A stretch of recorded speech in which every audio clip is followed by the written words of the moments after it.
వీరాంజనేయ జ్యోతిష్యాలయం హస్త సాముద్రికం, ముఖ లక్షణములు, ప్రశ్న శాస్త్రము, జాతక చక్రము, అన్ని రకాల సమస్యలు చెప్పబడును. G Nagasuresh Sharma, Shilparamam, back side, Siddiq Nagar, Madhapur, Hyderabad.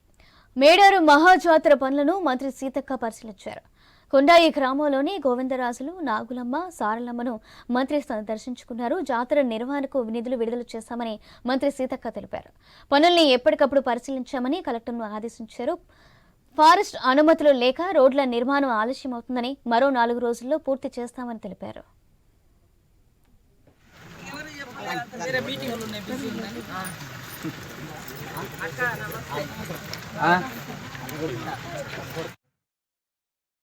ఇరవై 21 నుంచి 24 వరకు మహాజాతర అత్యంత వైభవంగా మరి ఆదివాసులు, గిరిజనేతరులు, అన్ని వర్గాల ప్రజలు వచ్చి తల్లులను దర్శించుకోవడం ప్రతి 2 సంవత్సరాలకు ఒకసారి మరి ఆ యొక్క మహాజాతర ఏర్పాట్లను కూడా ఈరోజు పరిశీలించడం జరిగింది.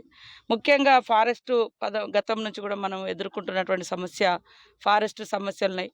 అదే కాకుండా మాకు జాతరలో ప్రధానంగా ఏర్పడేది మరి గత ప్రభుత్వం బిల్లులు ఇవ్వలేదు కాబట్టి తీసుకున్నటువంటి కాంట్రాక్టర్లు కూడా రోడ్లు చేయడానికి ఇబ్బంది పెడుతున్నటువంటి పరిస్థితి.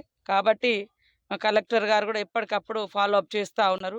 కాంట్రాక్టర్లు అందరికీ మేము ఒకటే చెప్తున్నాం, మీరు ఎక్కడెక్కడో చేసి జాతరలో టెండర్లు వేసి మళ్ళీ ఆ బిల్లు రాలేదు కాబట్టి ఈ బిల్లు అంటే ఊరుకునేది లేదు. ఎట్టి పరిస్థితులలో ఇక్కడ 1 కోటి మంది వచ్చేటువంటి ప్రాంగణాలు జాతర కాబట్టి మహాజాతర భక్తులందరికీ కూడా సకల సౌకర్యాలు కల్పించడం కోసం దాదాపుగా 105 కోట్ల రూపాయలను మరి సీఎం రేవంత్ రెడ్డి గారు, అదేవిధంగా బట్టి విక్రమార్క గారు, పెద్దలు డిప్యూటీ సీఎం గారు ఇద్దరు అనుకొని ప్రకటించడం జరిగింది. ఫస్ట్ 75, తర్వాత కూడా మళ్ళీ 35 వరకు కూడా కేటాయిస్తూ జీవో కూడా ఇవ్వడం జరిగింది. ఫిబ్రవరి 21